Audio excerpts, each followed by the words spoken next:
Hi, everyone. So, welcome again to another one of my solo shorts that a lot of you don't know. It's very challenging for me to keep any of my shows brief. I've tried to keep my solos under 10 minutes, and I don't know that I've done a very good job on it. So, to keep it real in 100, basically, I've been wanting to record a lot of these solos and I keep procrastinating because there's basically so much information in my brain that I get overwhelmed and I don't know where to start because it opens up such a can of worms. But today, what prompted me to do this, to finally get off my ass and do this, is a show. Okay, before I get into that, I don't know, this is probably not going to be 10 minutes, people. Okay, so for those of you who haven't listened to me before as a mental readiness coach, specializing specifically with first responders, why I want to do this, if somebody wanted to know why am I so interested in this world, is because when I got interested in it, when I was learning self-defense, I always wanted to know how first responders dealt with their stress outside of drugs and alcohol, which is the common go-to in American culture. And to speed it forward is basically in wanting to help prevent PTSD, suicide, more suicides. I'm sure that the families would be thankful, right, of me kind of, helping first responders specifically stay here another day, especially those that love their work. Okay, so part of helping in mental health would help prevent these situations, right? Okay, so that is a huge part of what I'm doing and helping with mental health, helping evolve culture, all these things, these things that these beautiful people help us with. Okay, so that is number one. So when I started researching, basically, if I was going to be a first responder, who I would want to learn under or from. Okay, so I'm very particular, especially when when I was learning in self-defense, I was, looking at different things and instructors that I respected. So there were two people, and one of them being Jeremy Sanders of Crew First Culture. Okay, so he has a podcast, and basically he in some ways is a male version of me. So we are very much in alignment with the topics and things that he talks about. We have a lot of other differences, obviously in lifestyles and his 8 children, which I cannot even fathom. Okay, even being able to lead that many people and making sure that they all go together, it's too much stress for me. So that's a part of knowing myself. Okay, so he had a show yesterday that prompted me to finally, like I said, get off my ass and make a comment about this because there's always something to talk about with first responders and mental health. And like I said, there's just way too much information out in my brain. And so that's what makes me procrastinate because I want to create like baby steps for people to incorporate um, into their lifestyles right away, right? Okay, and by the way, I'm always looking for guests, so those of you who want to speak and share stories, excuse me. Um, so this show yesterday, September 14th, 2023, he called it Spiritual Imposter Show, something like that, or spirituality. And he's basically talking about, so I wanted to respond to this because he had a question in it. I was like, okay, this is my thing. He was talking about how he was listening to a show by Deon Sanders. That's funny. I wonder if he even put the two, they have the same last name. Deon Sanders, about specifically, you don't have to be perfect, you just have to be present. Okay, so he goes on to talk about different areas throughout the show, but there's two areas I wanted to address. This reminded me of wanting to explain the difference, which I have done before in a video, but I don't even know where it is now, to explain the difference between organized religion and being spiritual. Okay, because again, this is a can of worms, so I'm going to try to explain it actually from one of my favorite books that I use because I think she does it really well. And for those of you, again, I don't know, this is probably on Audible, but the thing about this book is you can pick it up in any area and just go to the specific, any area that you want. You don't have to read it literally from front to back. And it's this book. Oops.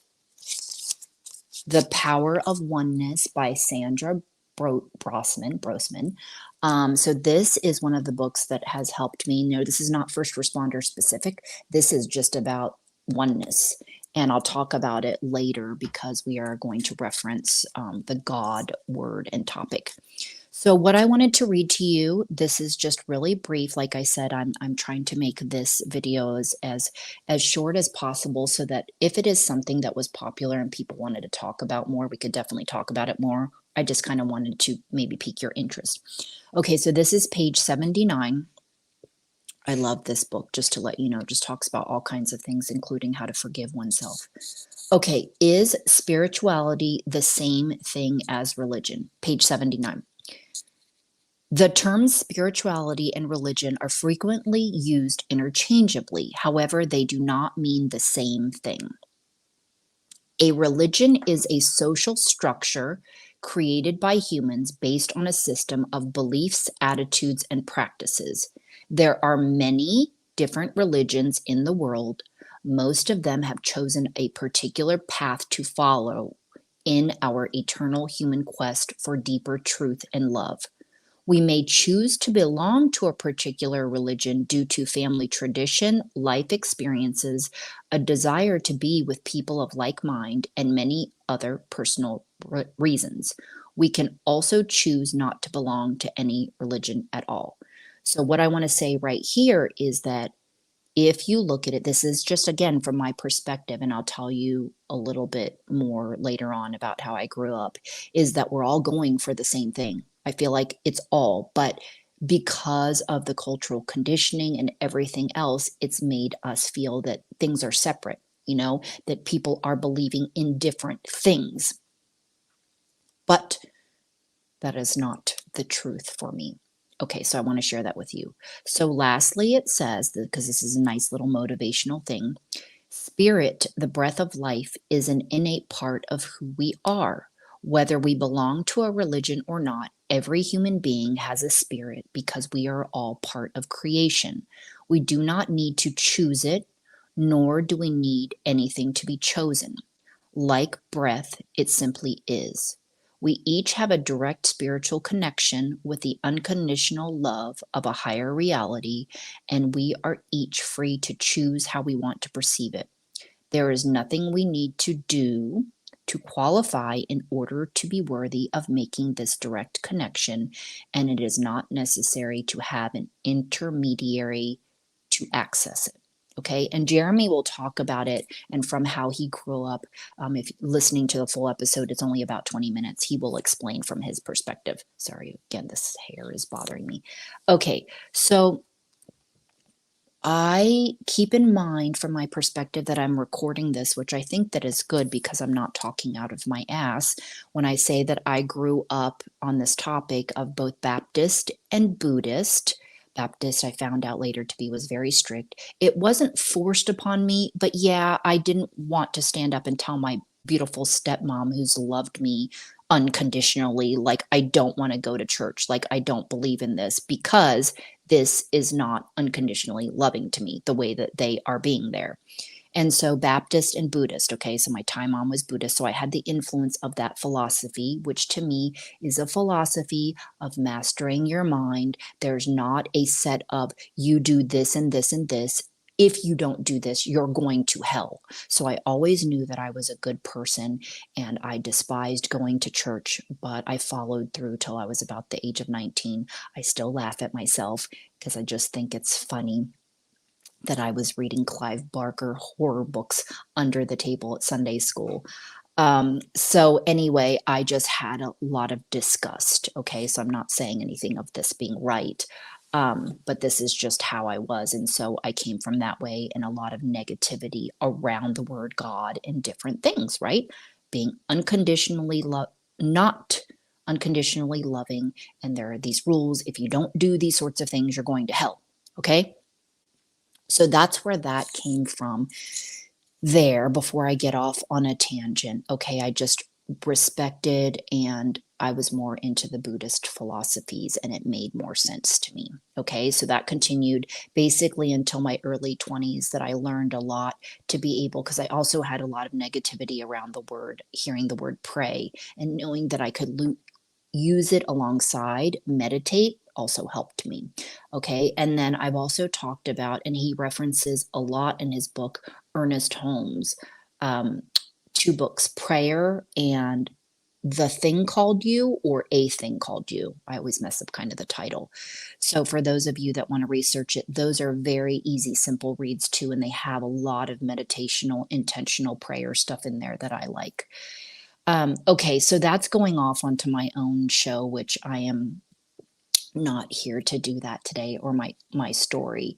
But so that's where the place that I'm coming from in talking about you can still find your way. That's what I want to do with this show right now, is you can still find your way even if this doesn't resonate with you. Okay, the word God specifically. Okay, a lot of it confused me. People said Jesus and God, they're the same person. All these sorts of things that didn't really make sense to me, what they consider sin. Well, I must sin every day if I say the word fuck. Like, there's so many things that could be looked at. And so, evolution of life and experiences and learning different things, you kind of end up, some of us see these things where it's like, well, that's not what I thought, because it's something we were influenced by parents, media, society, friends, and family, right? It's earlier part of life. So, or later on in life. So the question was, or that I wanted to explain their organized religion and being spiritual. He also talks about, Jeremy talks about, which I agree. Yes, you do not have to go to church. I do not even have to go to the temple every day or whatever it is there, which by the way, I love, because at my temple, we'll just do some sort of chanting thing in the old language. We, because everybody brings food. This is once, well, actually every day and once a week. There's a bigger gathering, but we serve food and then we eat and then we pretty much go home. So there are other things offered there, meditation classes, English language classes, because a lot of the people there speak Thai. So whatever it is, I love to go and do the ceremonial events and different things that, I love.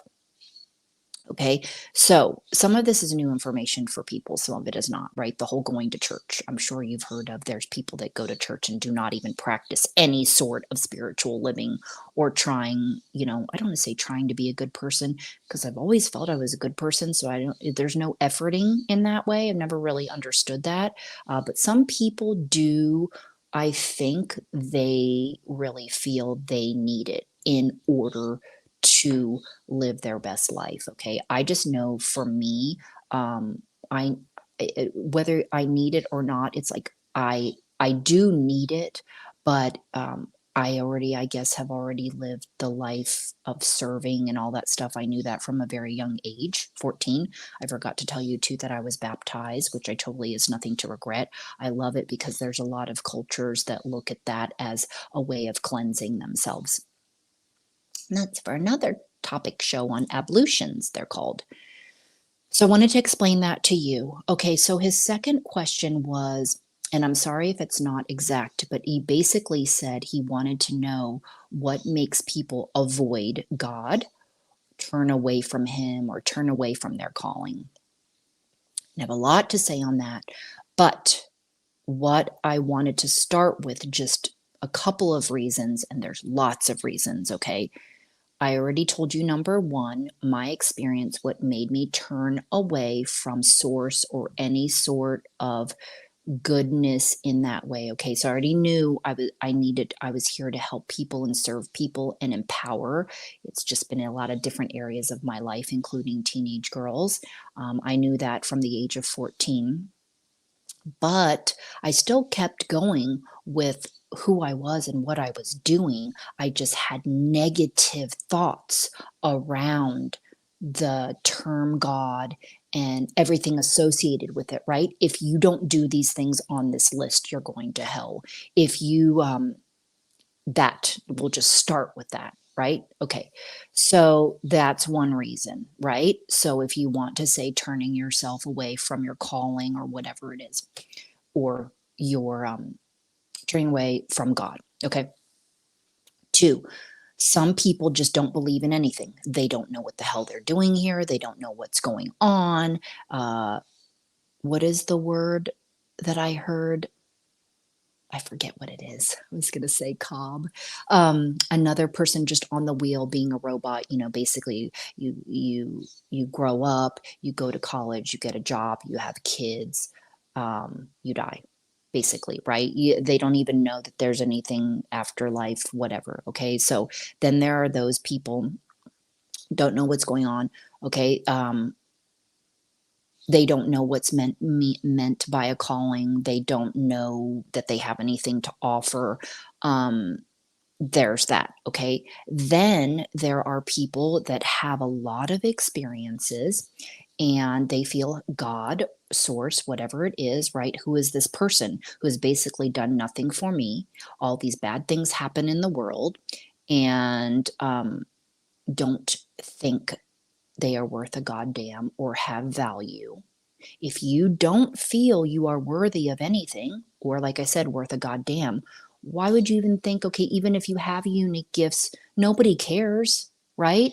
So unless you have somebody, like I did not have anybody saying I was worth a goddamn or anything like that. So that's why I can tell you there's a difference between self-worth and having confidence and all this sort of stuff that I don't really feel like I came into till about age 35 with my self-defense training.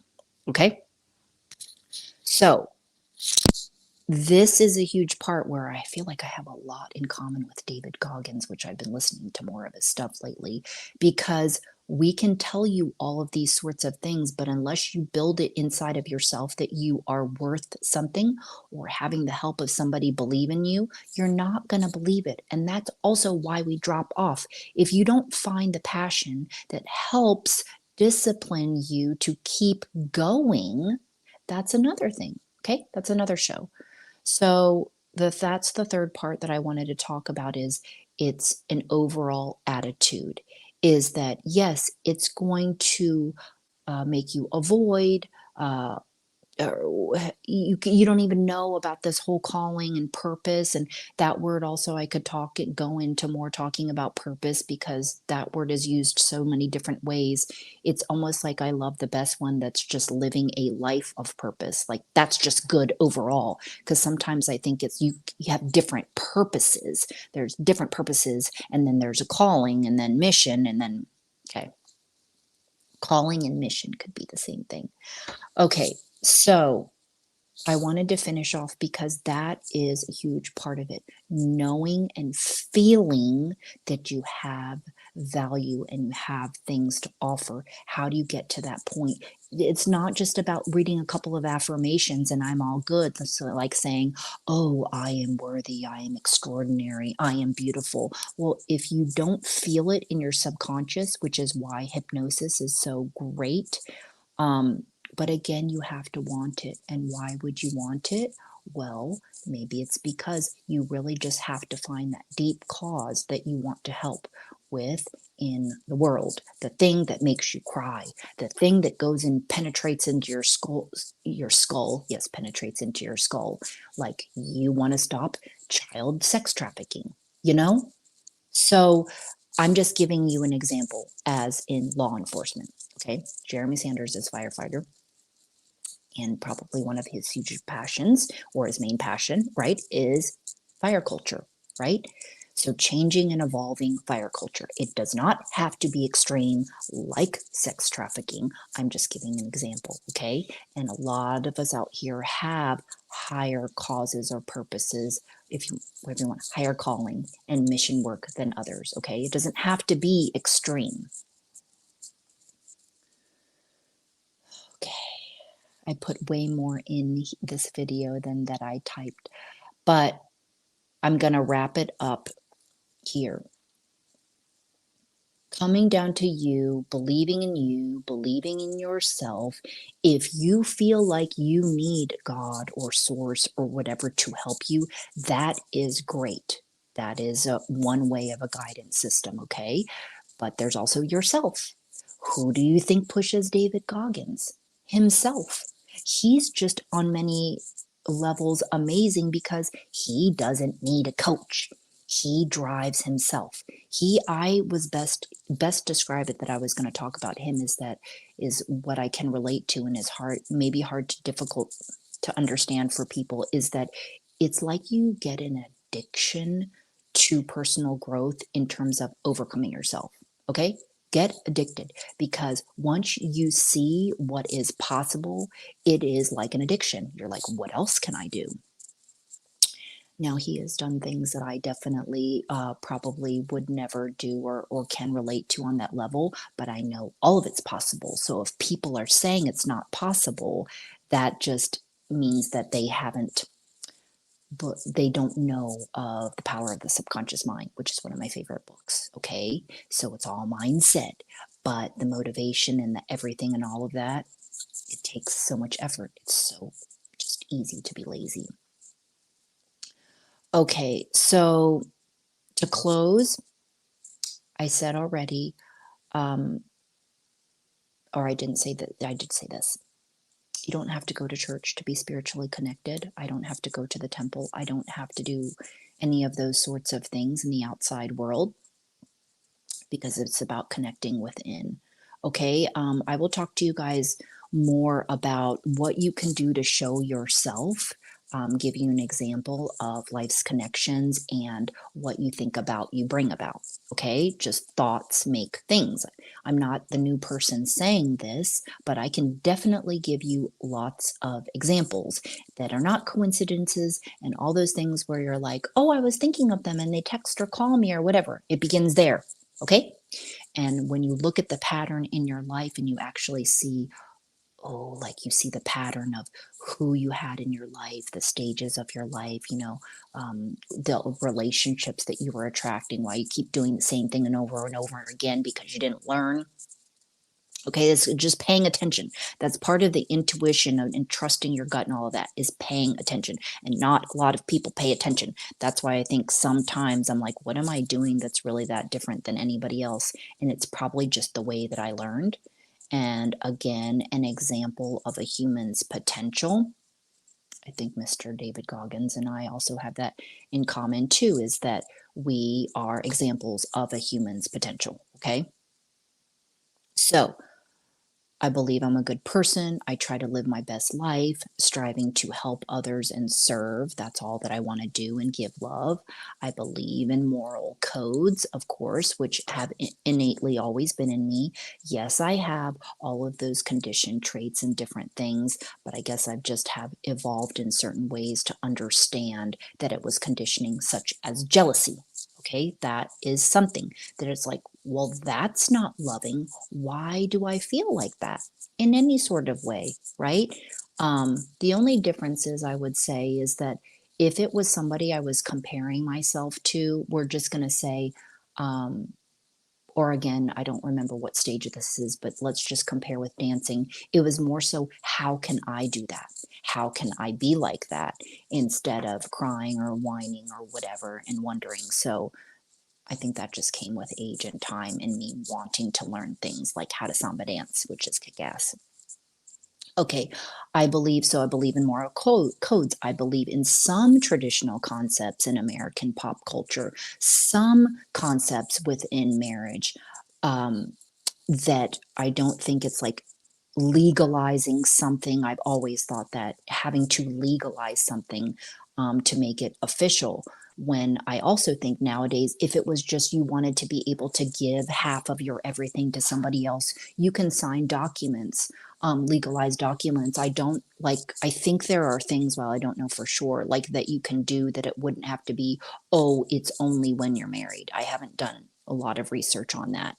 Okay, so I believe in certain traditional concepts, okay, but I also believe in myself and my truth and being myself, again, evolution of time. And if that means, according to organized religion, that I sin every day because I might say fuck here and there, well, I'm okay with that. Okay, so I think it's just up to you and what you feel is being a good person in this life and what's going to happen afterwards and all those sorts of things. I don't do these things because in the afterlife, because I know there's parts in Buddhism where it's like you're preparing here for all of your actions to have a good life afterwards. Or, there are different things that basically I take from different philosophies, and it's not just Buddhism, it's different out there, different types of philosophies.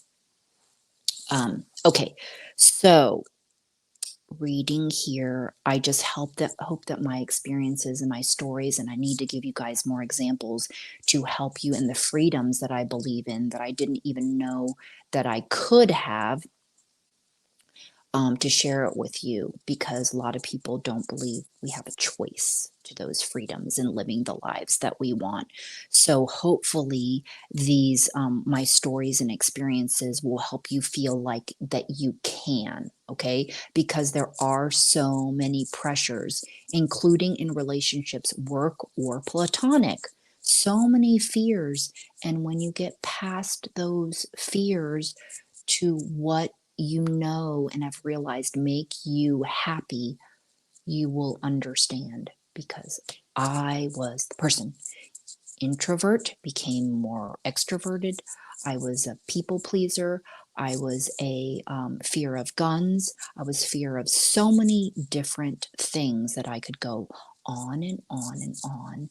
I'm the person that will open the door because somebody knocked, jeopardizing my safety. I was the person who pick up the phone because, I was the person picking up the phone even when I don't want to.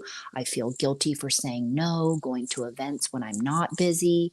I don't have an excuse or a reason, not knowing how to include myself, being so shy, not having the words to speak up.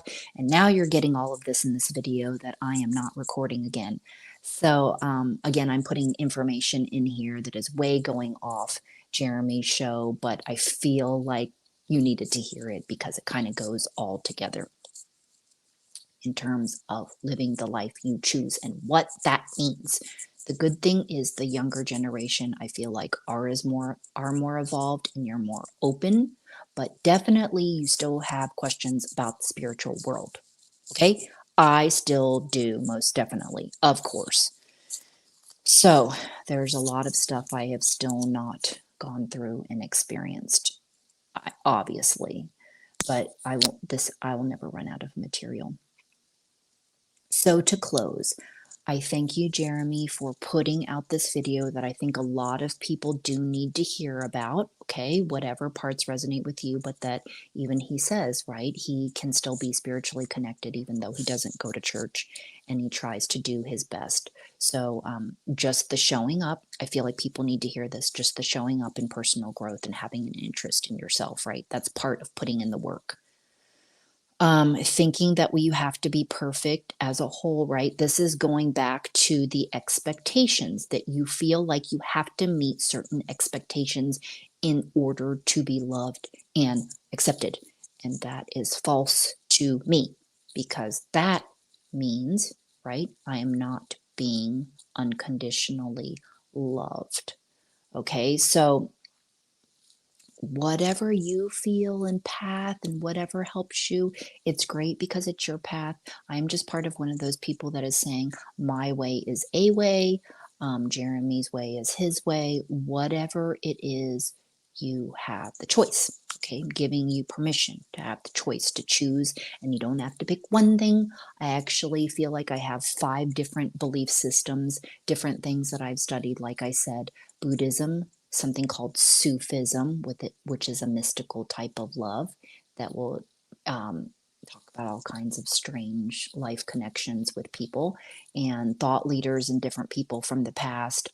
Definitely Stoicism, all sorts of things. Okay, so his show is on Spotify and YouTube, so it's Crew First Culture, and he is doing amazing things. So firefighter or law enforcement, I think you can definitely relate to his stories. And he's definitely making changes by just going off and doing his thing, which he will talk about, and support you going out, all of us doing our own things, even especially when it seems like you can't change things within your own place, whatever that is, station crew. And so thank you for tuning in today. I hope this helped you in some way. And hope this wasn't too long. I'm always just concerned with that, but you can all just go back and tune in and re-listen to things if there's anything that you didn't get a chance to soak up, just like the part that I read in the book. Hopefully that helps explain things, because there's definitely, I take my strength and empowerment from different areas, and that's what I do on the Facebook and different things when I'm posting songs or different areas. It's not just one area that I get my strength. And that's what part of the holistic template is, whether it's music or it's art or it's mentors or, including people like Jeremy, like different things that inspire me and keep me going because I need it. And so that's why you'll see there's so much information out there from so many other people. I think everybody has a unique perspective, and just depending on your life journey, of course, we all bring different things, but definitely first responder mental health is definitely up there on my specialties, and holistic health, and helping them even take baby steps, because even in caring and self-care, it takes effort. And I want to recommend things with customized ways that you can incorporate right away that you will do, because that's what coaches do, is that this isn't a one size fits all. And so we help customize something for you, but building the worth and all of that is kind of my specialty, because I would say basically from the age of 12, which is my relatability, right, of wanting to die and run away because my dad was calling me stupid all the time, which was just very temporary. So I'm glad about that. So from basically about the age 12, then I started really, really growing in my early 20s, and then it even expanded even more. So age 35, self-defense, okay? It changed my life because I learned about boundary setting and all those sorts of beautiful things that I wish we had been taught. And I had no social skills, so very shy. And once I actually learned words of how to speak up for myself, whatever it was, it just changed my life forever. So I hope you enjoyed this video. Sorry it went off on different things, but hopefully it helped you and still was cohesively went with everything of the subject matter, that just be yourself. And yeah, I think that's my final message. And journal on what that word God is to you. How do you define it? What were you taught about it? And I think go from there, because I still would walk away, say, define your own sense of God, because I do believe in oneness and source. I believe in that, but still God is inside of us, and we are the ones. I don't know to say that nobody's going to do it for us, but that's one of the things that pushed me, and I saw results from the things that I was trying, and I said, hey, that works. And that's what helped me stay positive and overcoming myself, because this is all about personal achievement and accomplishment, is that I didn't think I could do a lot of things, and when I realized that I could, it was just addicting. So hope you enjoyed this show, and I'll see you next time.